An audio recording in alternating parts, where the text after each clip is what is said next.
Coming up on this edition of the MashUp, Spackenkill rights the ship against Port Jervis, while it's anchors away for Lords against the Hen Hut Sailors. The John Jay Patriots mount an offensive barrage against Suffern.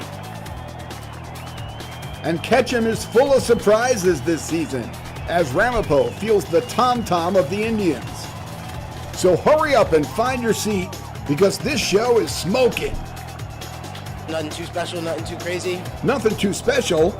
Pay no attention to that man behind the curtain.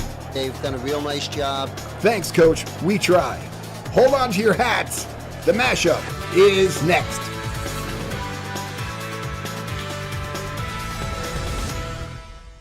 The MashUp is brought to you by Rhinebeck Savings Bank, your community bank, and by Davis Furniture, giving customers more and charging less for over 90 years. Hi everyone, welcome to the MashUp, brought to you by Rhinebeck Savings Bank, your community bank, and Davis Furniture, giving customers what they want for less for over 90 years. Two great examples of local businesses supporting our local student athletes and athletic programs. And we would like to welcome the newest member of our businesses supporting the community, Gold's Gym, with the locations in Poughkeepsie and in Fishkill. Week one of the season brought us some great highlights, a few surprises, and some heartache. And week two brings us more of the same. Great highlights you'll see throughout the show. The heartache comes at the expense of Washingtonville, who put up 59 points and still lost. And the surprise comes from the Ketchum Indians, who are now 2-0 on the season, the first time since the 2013 season when they were 2-0. Early in the first, from the 42, Landon Sneed in motion and takes it 34 yards down to the 25-yard line. From there, Tim Cipollini calls his own number, gets it down to the 2 before being forced out of bounds. And then Tim Cipollini takes it in for a 7-0 RCK lead. Still in the first, Cipollini rolls right and hits Mike D'Urbano across the middle, and look how far he drags a defender. Out of bounds at the 1, and then sneaky as Anthony Vose takes the snap. It's 13-0 after the failed extra point. But here's Ketchum's special teams at it again. Punt team picks up the loose ball. That's Matt Brennan on the receiver. Ketchum recovers it at the 6-yard line. And from there, big block by D'Urbano as David Vose barrels in for the score.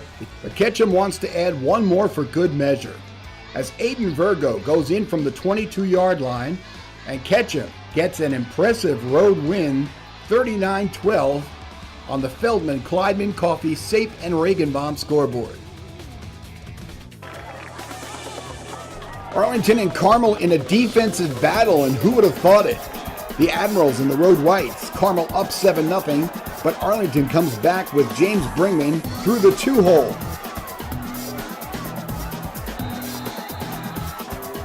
The Tommy Gibson extra point was good, and Arlington would need Gibson's foot late in the game for the game winner. A 24-yard field goal gives Arlington a slim 10-7 win.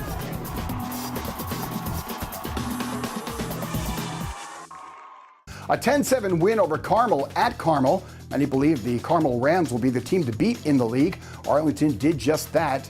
And now, Ketchum, Jay, and Arlington are the top 3 teams in the division, with the Patriots scoring almost at will against the Suffern Mounties. The John Jay student body can't wait to get in their seats for the Patriots' first home game of the season. And as the Jay team burst onto the field, the excitement grew and never wavered. Suffern in the Road Whites, and it was going to be this kind of night for the Mounties. Jay's defense didn't let up any points last week and weren't going to let up any points on this night. A quick 3-and-out for Suffern, and Braden Rossi received the punt at the 50 and brings it all the way down to the 15-yard line.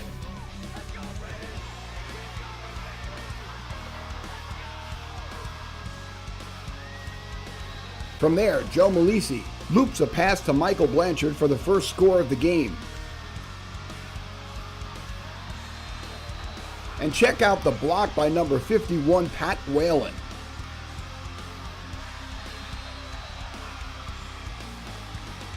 Jay leads 7-0. And while the Jay defense wasn't letting up any points, they sure knew how to take them as Zach Timmons picks off Casey Sullivan and takes it into the end zone untouched. Second quarter, the pitch to Mahan. And he's in before the hit. Jay goes on for a second consecutive shutout win, 35-0, on the Feldman Coffee Sept and Regenbaum scoreboard. How about the Warriors of Lords? Big 48-6 win over Lakeland in week 1, 42-19 with a win over Hen Hud on Friday, powered by quarterback Max Krass. A 62-yard run in the first quarter.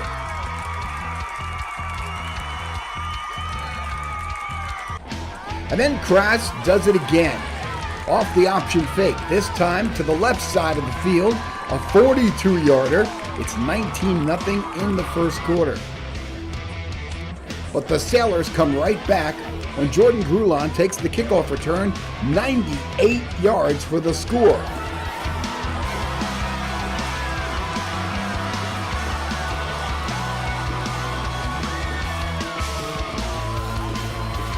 It's 19-7 after 1. In the second, Krass continues to have a day. A 78-yard TD strike to Kyle Strack. No one even close. And then Krass follows that one to Mark DiVenuto for another 48-yard TD pass, making it 33-7 at halftime. Second half, and here comes Kyle Strack. He runs this one 70 yards down the sidelines for another TD, his second of the game, and Lords powers over Hen Hud 42-13 on the Feldman Coffee Sept and Regenbaum scoreboard. Another incredible game. That's 2 games in a row. You guys just blew it out. What's the secret? What's going on? There's really no secret. The secret's hard work. We just come in every week. We know we have to accomplish it during the week, and we watch film on the other team, on ourselves. So it's a lot of on-field and off-field things that we're doing. So there's no secret to it, just a lot of hard work. You know, I thought we played with a little more confidence this week than last week, so that was good, and we have to do that. Each week it gets harder.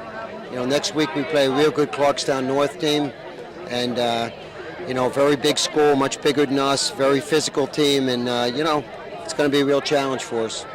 We talked about the heartbreaking loss at the top of the show. The heartbreak wasn't any worse than it could be for Washingtonville, who felt that scoring 59 points against Kingston would be enough, and they still lost. In a lack of a defensive contest, the Tigers were the ones with the final wave of the Wizards' wand. Talk about magical. Kingston was down 26, but Chapman Parker was on track to set a Section 9 single-game passing record with 568 yards. That record stood for 16 years. Kingston scored the go-ahead with just 45 seconds left in the game for a 62-59 win. Vincent Martello had 5 TD runs for the Wizards.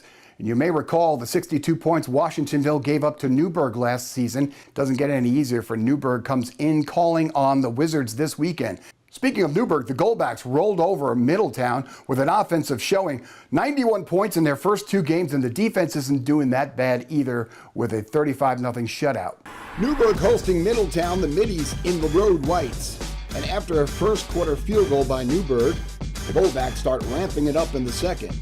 Terry Anderson takes it to the outside corner, and everything starts falling into place from there. The Middletown punt gives the Goldbacks great field position, and Sincere Tatum wastes no time. He takes this one 22 yards for the score. The handoff to Gianni Hill is good for another 6. And off this punt, Anderson makes a shoestring catch and takes it back 41 yards.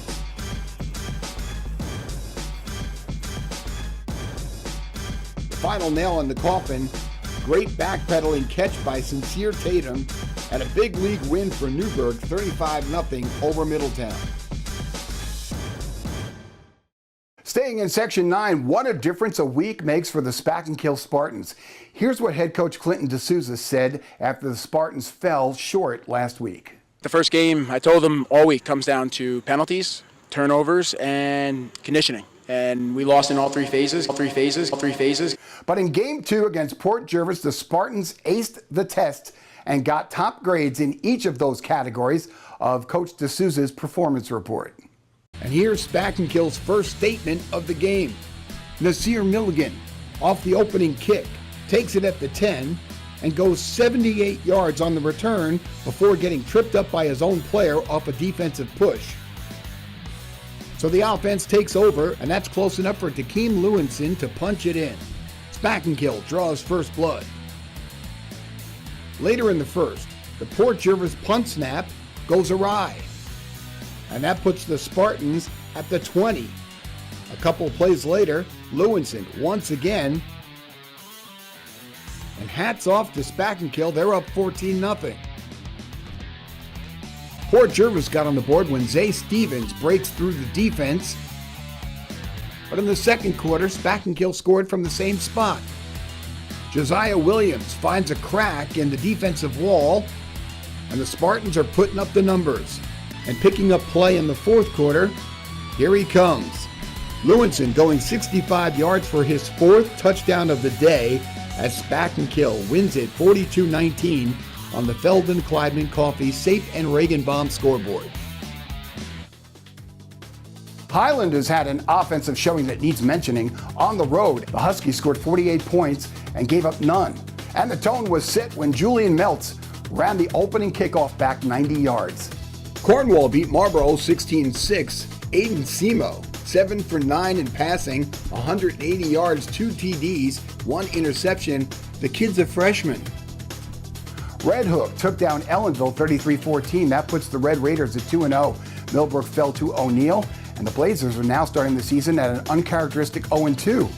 Roosevelt still looking for its first win of the season, a 48-7 loss to Menacing Valley. And Wallkill shuts out Monticello 47-0 to even up at 1-1 on the season. Switching over to soccer, we mentioned last week how the Arlington girls soccer team started the season with 2 consecutive wins, both shutouts, behind new head coach Kelly Hand.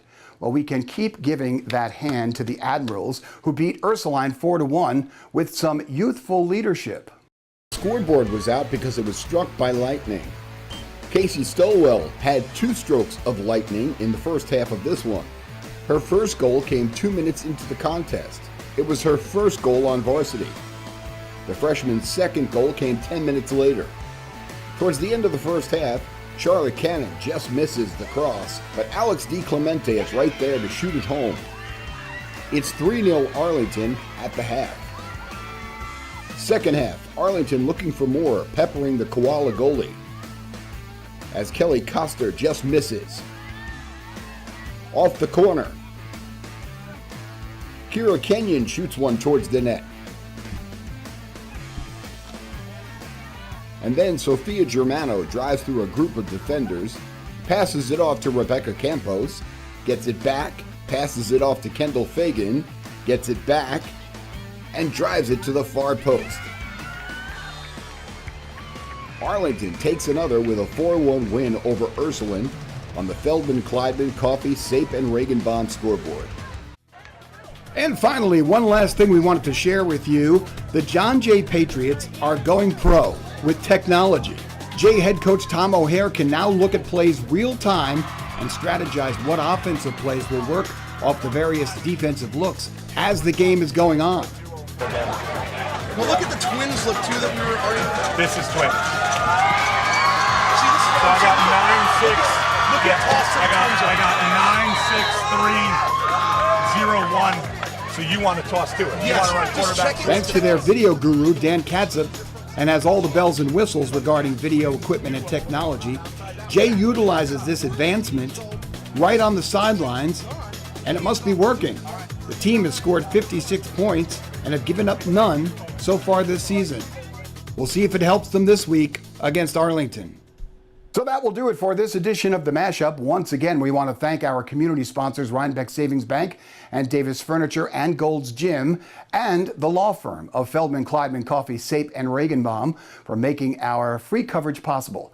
If you're a coach or an athlete or a parent and you want to get your team mentioned on the show, make sure you contact us with the results after your game, and we'll be sure to give you the exposure and accolades on the site. And don't forget, if you have video that you want to share, a great play, a special moment, you can go right to the top of the homepage, Click on the icon and then type in the secret password, which is HVNN Sports, case sensitive. Send us your footage with an explanation of what it is, how to get in touch with you, and if we use your footage, we will give you a heads up of when it's going to air. Thanks for watching. Tell your friends. Follow us on Facebook and Twitter. I'm Charlie Carnaccio, and from all of us here at your hometown sports network, we'll see you on the sideline.